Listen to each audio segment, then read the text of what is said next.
Em Malaquias, no capítulo 4, nos versos 5 e 6, lemos: Eis que eu lhes enviarei o profeta Elias, antes que venha o grande e terrível dia do Senhor. Ele converterá o coração dos pais aos seus filhos e o coração dos filhos aos seus pais, para que eu não venha e castigue a terra com maldição.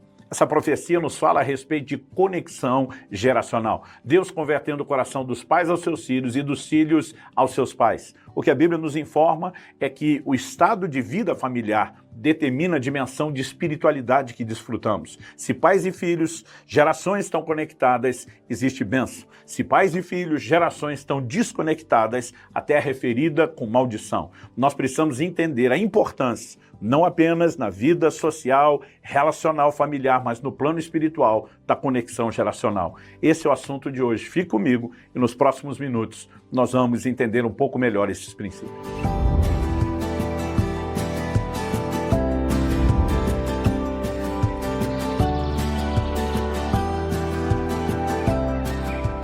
Estou hoje em Osponak, região da Capadócia, na Turquia, passando para trazer mais uma palavra ao seu coração. Essa declaração feita por meio do profeta Malaquias nos apresenta um sinal característico que antecederia a chegada de Jesus, nosso Senhor.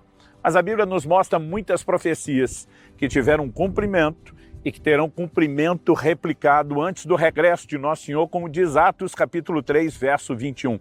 Particularmente acredito que isso não é um assunto a ser ignorado. Não apenas porque família é o nosso maior valor depois de Deus, mas porque precisamos também entender aquilo que Deus deseja fazer por meio das famílias. Seu projeto com as famílias é inquestionável. Quando ele abençoa Abraão, ele diz: em ti serão benditas todas as famílias da terra. Deus não estava falando apenas de uma bênção qualquer. Paulo, escrevendo aos Gálatas, diz que Deus pré-anunciou o evangelho a Abraão. E nós precisamos entender que, embora a salvação seja pessoal, Deus pensa em termos de família. Ele tem um projeto para as nossas famílias. E eu quero abordar esse assunto levando em conta algumas coisas. Em primeiro lugar, o que é que Deus quer com isso? Nós precisamos entender por que Deus está preocupado, eu diria aqui entre aspas, em ver as famílias funcionando de forma correta. Em segundo lugar, por que ele precisa trazer esse tipo de orientação para mim e para você.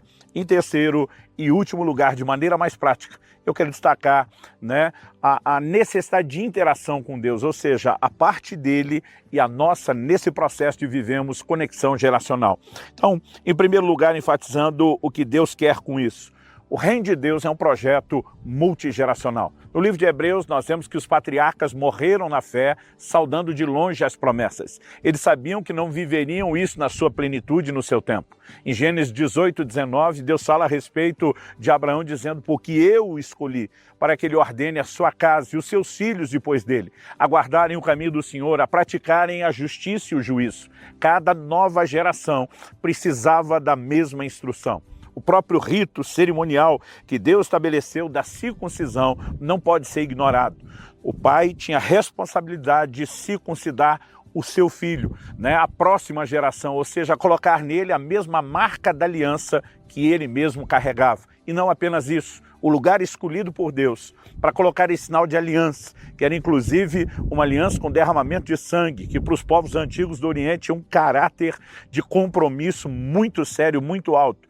Não apenas o pai transmitia para a próxima geração a marca da aliança que ele mesmo carregava com Deus, mas o lugar onde o sinal da aliança era colocado também é significativo, o órgão reprodutor. O pai estava mandando uma mensagem para o filho dizendo: quando você crescer e chegar a hora de reproduzir, você tem a responsabilidade de transmitir para a próxima geração a mesma aliança que eu comuniquei a você. Nós precisamos pensar no reino como sendo multigeracional. Precisamos entender que a responsabilidade dos pais não é apenas educar bons cidadãos para a terra, mas antes de mais nada, para o reino de Deus. Em muitos lugares no mundo, a igreja mal está conseguindo manter sua taxa de natalidade. Ela não está avançando, ela não está crescendo, em muitos lugares decrescendo pela falta de visão e entendimento dos pais de educarem os seus filhos no caminho do Senhor, na admoestação do Senhor.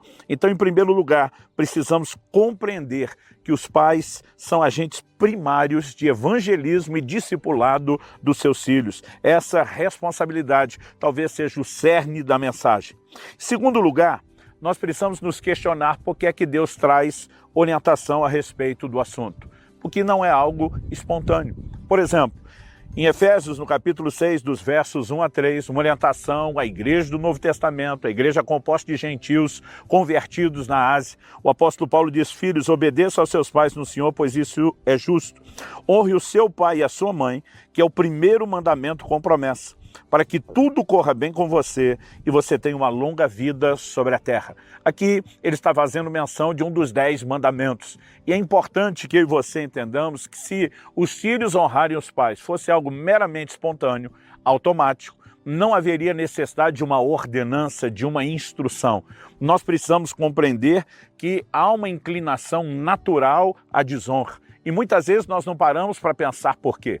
Eu creio que ela vai além de questões como a própria natureza pecaminosa do ser humano. Nós precisamos entender a inclinação que existe, a desconexão geracional por vários motivos. Um dia desses alguém me perguntou: pastor, por que o senhor acha que essa crise na adolescência é tão forte, de filhos se rebelando? Eu falei: olha, eu não sou nenhum estudioso, embora me atraia por curiosidade o comportamento humano. Eu falei: eu não sou nenhum estudioso das áreas de psicologia, antropologia, sociologia, mas posso dizer, com alguém que já tem bagagem de vida, de caminhada, de relacionamento com muita gente no cuidado pastoral, eu já vi muita água passar debaixo da ponte.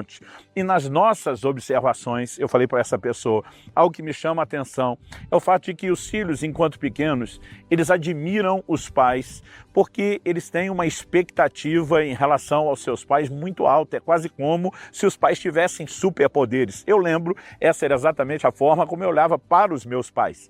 E eu lembro que essa era exatamente a forma como meus filhos me olhavam. Existe um momento, quando a adolescência chega, né, que os filhos começam a descobrir que se os pais têm algo de super-herói, eles na verdade descobriram suas criptonitas.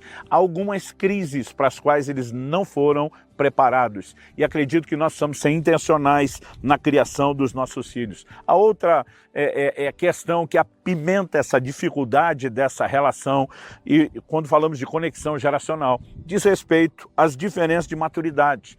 Então, normalmente, os mais experientes se movem pela razão, enquanto que os mais novos se movem pela emoção. Eu lembro, por exemplo, quando meu pai queria estabelecer algumas medidas de proteção e cuidado para eu e os meus irmãos. Nós, os filhos, olhávamos para ele como se ele fosse o cara chato que queria estragar todas as nossas aventuras. Depois, o tempo passa, eu estou numa posição diferente, agora eu me vejo como pai, tentando cercear os meus filhos em relação a evitarem alguns excessos, alguns riscos desnecessários, e vejo de novo a mesma dificuldade, porque agora eu deixei de, como quando era filho, estar naquele nível emocional, né, e passei para o racional. E muitas vezes há uma dificuldade enorme de entendimento. Também temos a diferença da noção do tempo. Uma criança com 5 anos de idade, para ela um ano é um quinto da vida dela. Para alguém que está com 50 anos de idade, o mesmo ano, com a mesma quantidade de dias, é uns 50 avos da sua vida. Então, para os mais velhos, por exemplo, é muito mais fácil esperar do que para os mais novos. Enfim, há muitas razões, há muitos motivos que tornam a conexão geracional um grande desafio. Inclusive, a gente pode dizer que com as mudanças culturais, com globalização, com avanços, né, tecnológicos, científicos, a maneira de se comunicar, de vestir, de viver, ela muda drasticamente. Uma geração para outra, muitas vezes, tem essa dificuldade de conexão. Então, ao olhar para essas dificuldades a serem superadas, nós precisamos entender a importância do diálogo. Por exemplo, eu estabeleci uma lei para os meus filhos. Não era lei para a igreja que eu pastoreava e para mais ninguém, só para minha casa. Que eles não poderiam namorar antes dos 18 anos de idade. E simplesmente conversei muito com eles, dizendo: olha, o casamento não deveria ser só uma união de pessoas, e sim de propósitos. E se vocês nem sequer conseguiram entender o propósito de Deus para a própria vida, por que é que já vão querer, de forma prematura, escolher o parceiro de uma vida inteira? Mas houve muita conversa e preparação. Isso nunca foi uma crise para eles e nem para nós. Então precisamos desses desafios sendo superados por meio de comunicação. Em terceiro e último lugar, a parte de Deus é a nossa. O texto que lemos diz que Deus enviará Elias, que converterá corações. Isso significa que Deus age sozinho? Não. Se assim fosse, todas as famílias deveriam estar bem. Mas o que eu quero destacar aqui, em momento nenhum, nada do que falamos da vida espiritual cristã, da relação com Deus, irá excluí-lo. Ele sempre estará presente e tudo começa nele. Mas o que nós não podemos é excluir a nossa parte, é a nossa responsabilidade. Por exemplo, para Abraão, Deus diz, eu escolhi.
Para que ele ordene os seus filhos, de maneira que o Senhor faça vir sobre Abraão o que tem prometido.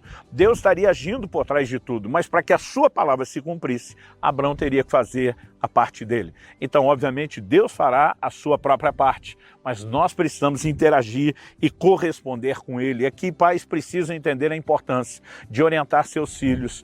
Como diz Paulo, escrevendo aos Efésios no capítulo 6, na admoestação do Senhor, comunicando os princípios bíblicos. Como foi dito desde a antiga aliança, pai, inculquem a palavra, nos seus filhos, fale dela ao levantar, ao se deitar, dentro de casa, andando pelo caminho, porque é nossa responsabilidade interagir com Deus nessa preparação para que eles vivam de forma profunda a fé. Então, eu diria que a nossa parte, ela pode ser classificada sob dois ângulos distintos e aqui encerro. Primeiro é o que cada geração tem que fazer. Tem a parte dos pais, tem a parte dos filhos e nós precisamos entender biblicamente isso. Segundo, diz respeito sobre quando agir. Eu gosto de dizer que existe a ação que é preventiva, existe aquela que é remediativa. Como diz o ditado, é melhor prevenir do que remediar. Talvez você seja um pai que não preveniu, que não criou essa conexão desde cedo e talvez agora tenha que remediar. Talvez você é alguém que os filhos são pequenos ou ainda nem tem filhos e pode prevenir. Não importa qual seja a medida. Se já erramos, precisamos buscar a Deus com arrependimento, contando com a sua graça, misericórdia, para poder revertermos situações. E não há motivo para que simplesmente a gente deixe as coisas se estragar para correr atrás depois. Previna, saia na frente e determine que você vai viver conexão geracional, não apenas para ter uma boa família, mas para a glória de Deus.